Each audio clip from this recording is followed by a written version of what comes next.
welcome into KC Sports tonight, Thursday, August 14th, aka preseason game number 2 eve. Gabe, we'll start though with the big news of the day, which is the NFL setting a date for a disciplinary hearing for Rashee Rice. So I looked it up, Gabe. It's been 501 days since that multi-car crash in Dallas late last month. Rice pleaded guilty to 2 third-degree felony counts. He has been sentenced to 5 years of probation, 30 days of jail time.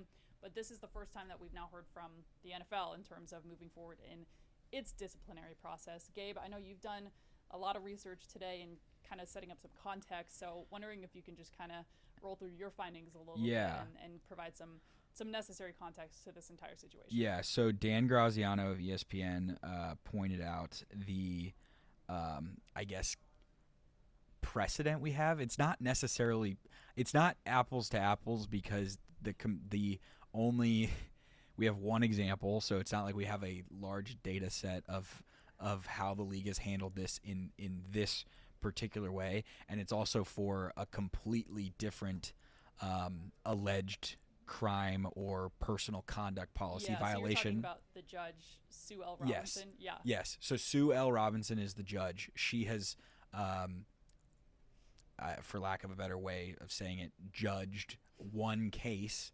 And I don't know if you can even call it a case because it's all just in the realm of a personal conduct policy violation, which is very broad, very wide ranging because the NFL is not a criminal justice center, and it does not require it doesn't require a guilty plea for them to, there doesn't have to be an admittance of guilt for there to be a punishment levied by the league. And we saw that in the Deshaun Watson case, which is the only case that this judge has dealt with for the league. And that's despite the fact that Deshaun Watson was not found guilty of any crimes. All of his sexual assault or sexual misconduct violations in that situation were all civil cases, and those were then settled and such. And so what Dan Graziano pointed out is that Sue Robinson oversaw Deshaun Watson's disciplinary hearing. Well, that disciplinary hearing happened on June 28th of 2022, and her decision for the suspension was issued on August 1st. Then it got appealed, and it got ultimately finalized on August 18th. So that's a little more than a month and a half, which I think when people saw the alert from Adam Schefter this morning that said Rashee Rice is going to have a disciplinary hearing with the NFL on September 30th, he could be out for 5. Yes. Yeah. And people went and they saw the schedule and they said, oh, okay, so he's going to be able to play the first 4 weeks.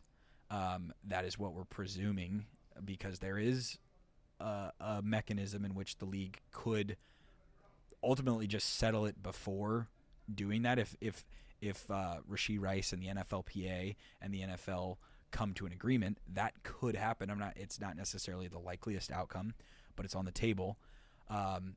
But I think people saw the Schefter report and they said, oh, okay, he's going to play these first 4 games and then he's going to get suspended before week 5, and the Chiefs are just going to go from there, and he will miss the week 5 Monday Night Football game against the Jaguars and on for 4, 5, 6 games, whatever the decision is, 8 games, whatever the suspension becomes. People just made that assumption. Well, probably if we're to believe this, which anyways, September 30th is what, a Monday? I'm looking at the calendar now. The 28th is a Sunday, so Tuesday. Is a Tuesday. Yeah.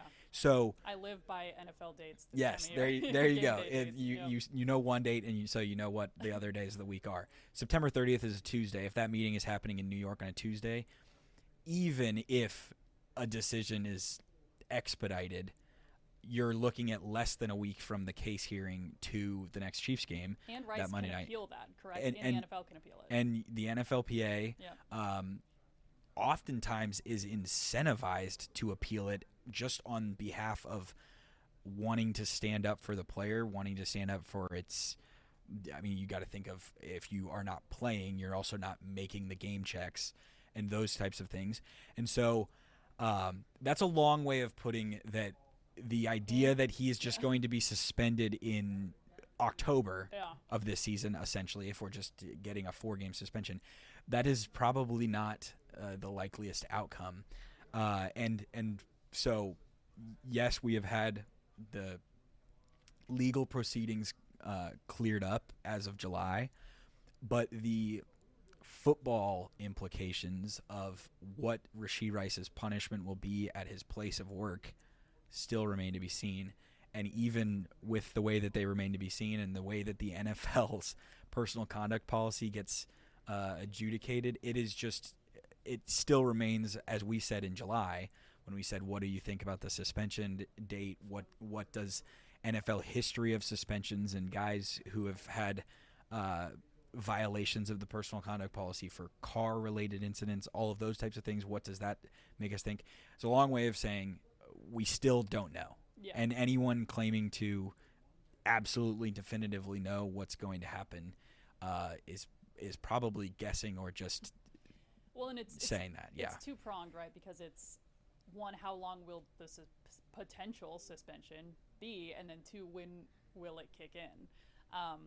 So we get a little bit closer to potentially knowing those things, but as you said, so many moving parts, and even on September 30th, we could not know. But now we at least know that is when the NFL disciplinary hearing is, and we'll certainly have a little bit of a clearer picture moving forward there. And I think that it's worth pointing out, because I think that it bothered me today as somebody who's sitting around researching things, also just scrolling through social media and seeing the way that people are talking about things, is that there was we just lived through all of the 2024 season and people thinking that the NFL is favoring the Chiefs, officiating, all of these types of things.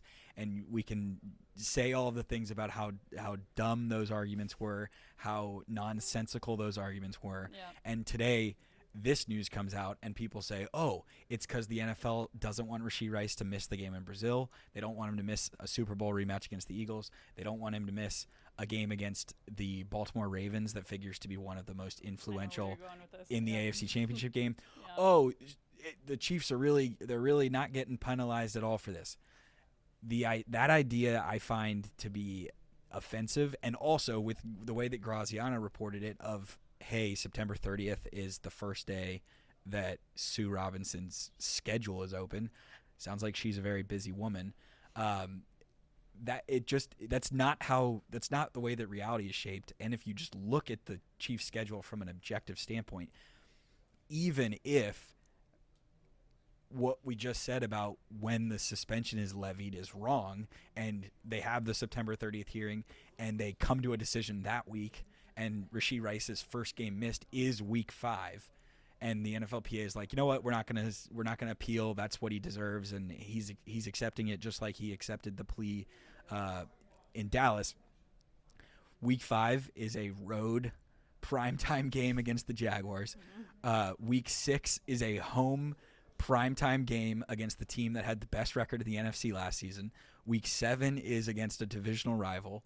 And Week 8 is against, a team that went to the NFC Championship game last year in the Commanders in a primetime game. The Chiefs' schedule is loaded.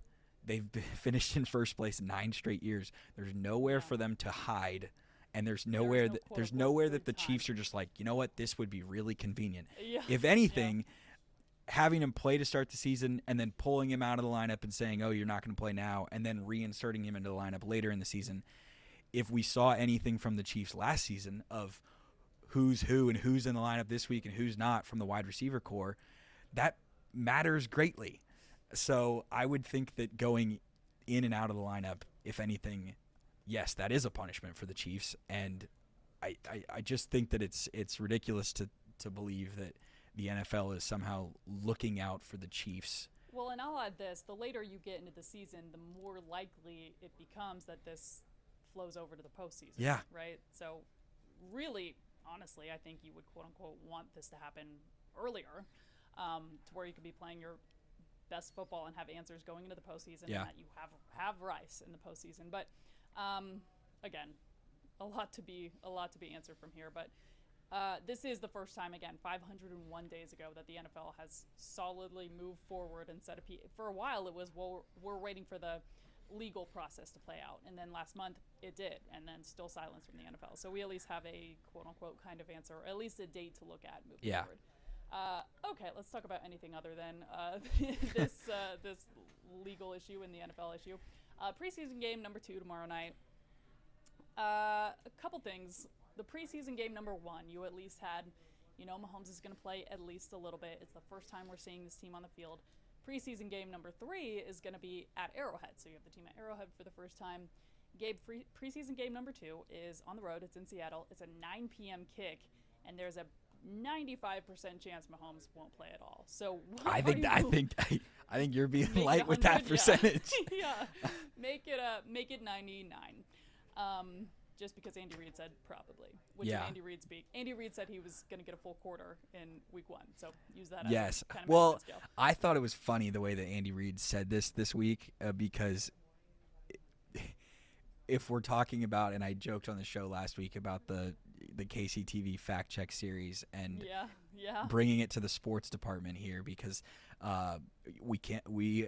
I've been told that we are able to do this, and so I've said that last week's statement needed to be run through the KCTV fact check of the data of the snaps that the starters play, and that proved to be true. And so I actually thought that Andy Reid slowly got to the point of saying what was the actual truth, which at first he started with, the starters might play, they might not play. We're still figuring it out.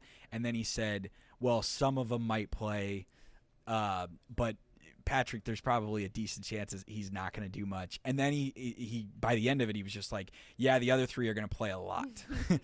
And so it was kind of like peeling the onion back of more truth for what to expect Friday night, which I think is totally okay. I think if you're a Chiefs fan, you're probably good with veterans, guys over the age of 30, Travis Kelce, Chris Jones, not putting a bunch of extra snaps on their body on an artificial surface, given it's just not necessary.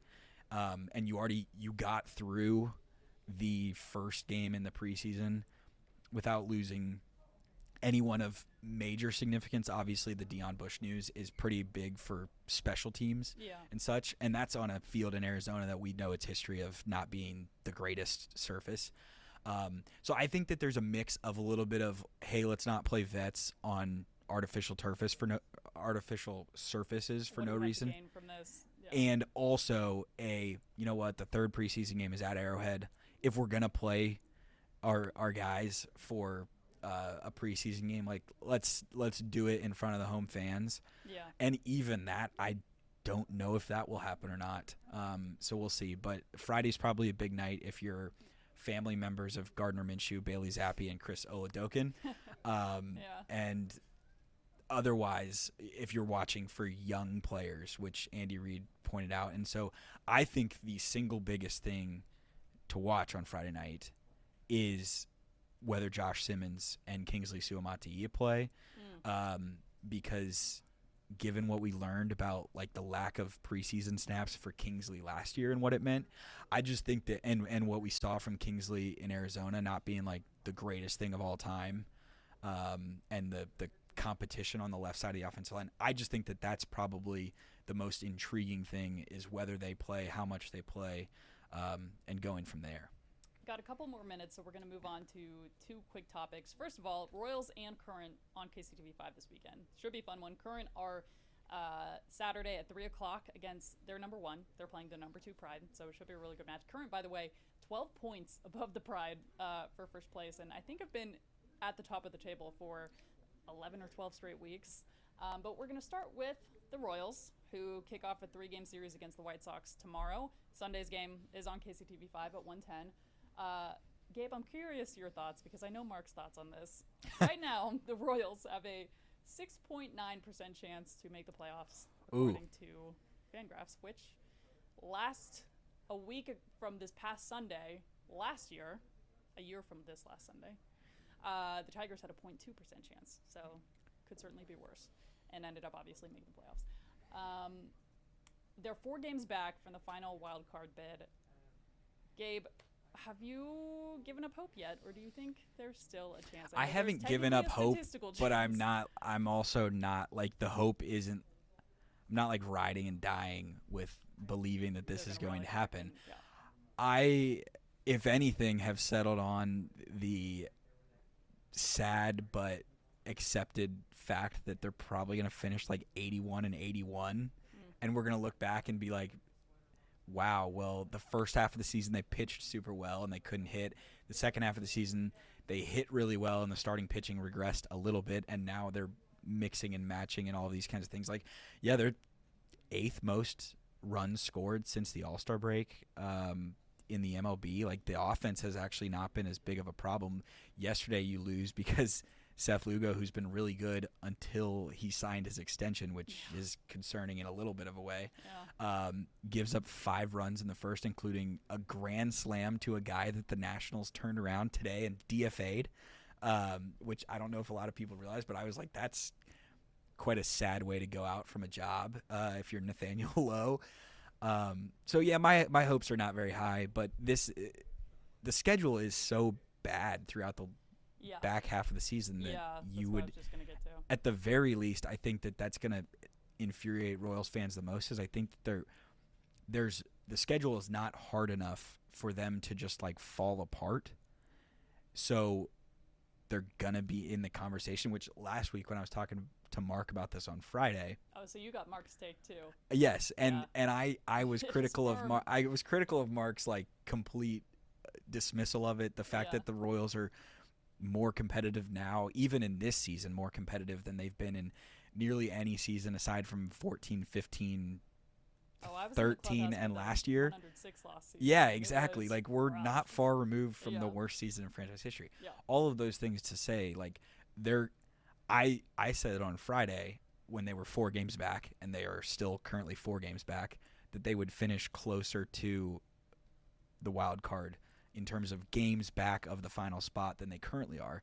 I still believe that, but they're going uphill, especially if they're going to get into a race against the Yankees, who beat them 6 out of 6 times this year and who you lose a tiebreaker to. So really you're 5 games back of them. Yeah. The Mariners are playing well. The Red Sox are playing well. You don't have any more games against the Red Sox. But you have plenty of chances to beat the Rangers and the Mariners, who both come to Kauffman, the Rangers next week and the Mariners in a couple weeks. And I think that the one like small thing that is being slept on, as we've watched across baseball, like divisional leaders just give away their division leads. Like, the Cubs went from 7 games up to 7 games down in a month or a month and a half-ish from the Brewers. The Tigers have really stayed steady, and the Royals have a ton of games left against the Tigers. I think they have 7 left, and even with that, the Dodgers have done the same thing in the NL. So if there's anything to be said, like, the Royals, they almost have a chance in the Central because the Tigers are not playing like the greatest baseball. They're just hovering at where they were, and you have so many chances against them. So I think that there's room for them to get to, but my like final verdict is they're going to finish at like 83-79 or 82-80, and we're all going to be like, I can point to the 6 games that they lost this year that are just really bad losses, like the ones in Chicago to the White Sox, the one yesterday against the Nationals, and it's going to be a little frustrating, but yeah. I'll tell you what. Such is life as a baseball fan. As a Royals fan. We got the next 2 weeks, I think, will be very telling to where this thing's going to go. You got 3 against the White Sox at home. Then you have 4 against the Rangers at home. Then you head to the road, 3 against the Tigers, 3 against Chicago White Sox. And then you come back for 3 more against the Tigers. So kind of do or die time. We'll have our answers here soon. A team that is not even exceeding expectations, because these kind of are the expectations right now. The current dominant in the NWSL I mentioned a couple minutes ago. 12 points ahead of second place, which is the Pride. Orlando coming to Kansas City 2 days from now in a game that'll be on KCTV5, 3 o'clock on Saturday.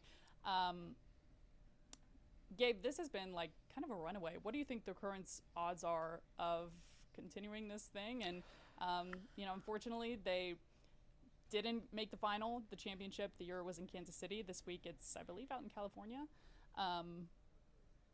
How confident are you that this team, runs away with the league? Well, speaking of discussions with Mark and thoughts on teams in the Kansas City market, with Mark not being here today,